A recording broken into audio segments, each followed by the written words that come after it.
지난 10월 암호화폐 시장 정말 아찔한 롤러코스터를 탔죠. 진짜 순식간에 수십조 원이 사라지는 폭락이 있었는가 하면 또 그 혼란 속에서 아주 기이한 급등 현상까지 벌어졌습니다. 그래서 오늘 당시 시장을 뒤흔들었던 이 극적인 사건들 뒤에 숨은 진짜 의미가 뭔지 한번 제대로 파헤쳐 보려고 합니다. 자, 그럼 바로 시작해 볼까요? 네, 27조 원. 이게 무슨 숫자냐면요. 바로 지난 10월 딱 한 달 동안 사라져버린 레버리지 포지션의 총액입니다. 레버리지라는 게 뭐 쉽게 말해 빚내서 투자한 거잖아요. 이 어마어마한 금액만 봐도 당시 시장이 얼마나 큰 충격을 받았는지 바로 감이 오시죠. 이게 특정 코인만의 문제가 아니었어요. 지금 보시는 것처럼 이건 그냥 시장 전체를 덮친 거대한 쓰나미 같았습니다. 대장주인 비트코인이 10% 빠지는 동안 이더리움은 15%, 그리고 특히 솔라나 같은 주요 알트코인들은 무려 30% 넘게 그냥 곤두박질을 쳐버렸죠. 이 공포 심리가 얼마나 빠르고 깊게 시장 전체로 퍼져나갔는지 이걸 보면 딱 알 수 있습니다. 아니, 이렇게 멀쩡해 보이던 시장이 대체 왜 한순간에 와르르 무너져 내렸을까요? 궁금하시죠? 지금부터 그 거대한 도미노를 쓰러뜨린 첫 번째 조각이 뭐였는지 그 근본적인 원인을 한번 따라가 보겠습니다. 도대체 무엇이 이 거대한 디지털 지진을 일으킨 걸까요? 그 연쇄 반응의 고리를 지금부터 하나씩 풀어보죠. 이 모든 일은요, 딱 세 단계의 연쇄 반응으로 설명할 수 있어요. 첫 번째, 방아쇠를 당긴 건 바로 미중 무역 갈등 같은 지정학적 긴장감이었습니다. 이 소식이 딱 터지니까 투자자들이 뭘 느끼겠어요? 바로 공포죠. 이게 두 번째 단계, 패닉셀링, 그러니까 너도 나도 막 던지기 시작한 겁니다. 그리고 마지막, 세 번째 단계가 진짜 결정타였어요. 가격이 어느 선 밑으로 뚝 떨어지니까 빚내서 투자했던 레버리지 포지션들이 그냥 컴퓨터에 의해서 자동으로 강제로 팔려나가기 시작한 거예요. 이게 하락세에 기름을 부으면서 하락을 폭락으로 만들어버린 거죠.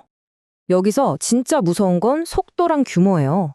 단 하루, 딱 24시간 만에 20억 달러, 우리 돈으로 2조 원이 넘는 물량이 시장에 그냥 강제로 쏟아져 나온 겁니다. 이건 그냥 가격이 좀 떨어졌네 이 수준이 아니고요. 강제 청산이 또 다른 강제 청산을 부르는 그야말로 폭포수 같은 연쇄 반응이었던 거죠. 안 그래도 불이 났는데 거기에 기름을 그냥 들이부은 격이랄까요? 그런데요, 정말 흥미로운 건 이 다음부터입니다.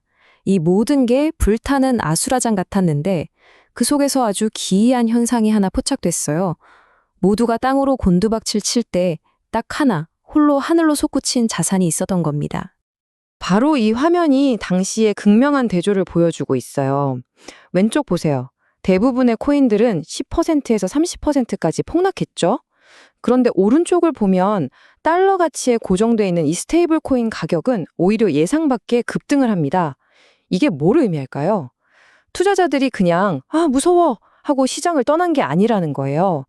이 폭풍우를 피하려고 암호화폐 생태계 안에 있는 안전한 항구로 잠시 대피했다는 아주 흥미로운 신호인 거죠. 좀 더 구체적으로 보면 테더 USDT 같은 대표 스테이블 코인이 무려 14%나 올랐습니다. 아니, 이름부터가 스테이블 코인, 그러니까 1달러 가치를 유지해야 하는 자산인데 14%가 올랐다는 건? 이건 정말 전례가 없는 일이에요. 이 숫자 하나가 당시 투자자들의 불안감, 그리고 안전자산을 향한 갈망이 얼마나 컸는지를 압축적으로 보여주는 겁니다. 아니, 그럼 왜 이런 말도 안 되는 일이 벌어졌을까요? 그 이유는 바로 환율 프리미엄이라는 현상 때문입니다. 그때 마침 원화 가치가 좀 불안정해지면서 원달러 환율이 1,430원을 넘어섰거든요. 그러니까 사람들이 달러를 사야겠다 하는데 진짜 달러 대신에 달러에 묶여있는 디지털 달러, 즉 스테이블 코인으로 수요가 폭발적으로 몰린 거예요. 물건은 한정되어 있는데 사려는 사람이 갑자기 몰리니까 당연히 웃돈이 붙는 거죠. 바로 그 원리입니다.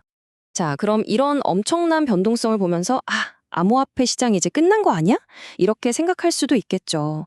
근데요, 이렇게 정신없는 가격 등락에서 딱 한 걸음만 물러나서 그 밑을 받치고 있는 더 큰 그림을 한번 들여다볼 필요가 있습니다. 놀랍게도 이 모든 혼란 속에서도 생태계의 기반, 그러니까 펀더멘털은 조용히 하지만 아주 단단하게 성장하고 있었거든요.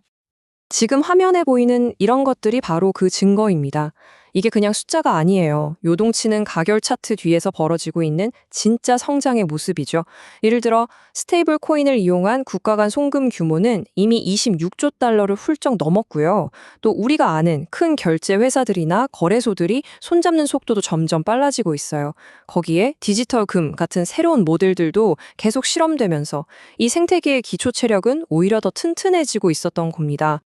자, 그럼 이렇게 단기적인 혼란과 장기적인 성장이 뒤섞여 있는 지금 시장의 현주소를 가장 잘 보여주는 핵심 코인들은 우리에게 어떤 이야기를 들려주고 있을까요? 마지막으로 이걸 한번 짚어보겠습니다. 이 표를 보시면 현재 시장의 다양한 얼굴들이 한눈에 들어옵니다.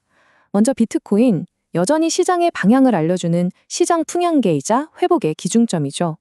이더리움은 어떨까요?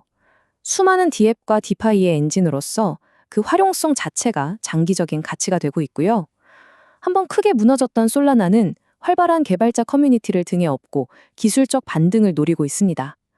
리플은 또 국제 결제 관련 뉴스 하나하나에 가격이 크게 요동치는 변동성의 대명사고요. 마지막으로 테더. 이번 사태를 겪으면서 그냥 안전자산이 아니라 위기 상황에서 차익 거래까지 가능한 아주 독특한 자산이라는 걸 똑똑히 보여줬죠. 결국 지금 시장의 핵심을 딱 한 문장으로 요약하자면 바로 이겁니다.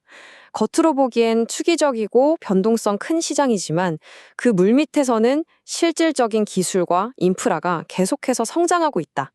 이 둘 사이의 팽팽한 긴장감, 이게 바로 지금 우리가 보고 있는 시장의 진짜 모습이라고 할 수 있겠습니다. 그렇다면 여러분은 어떻게 생각하시나요? 이번 폭락 사태, 그냥 암호화폐 역사에 기록될 또 하나의 해프닝에 불과할까요?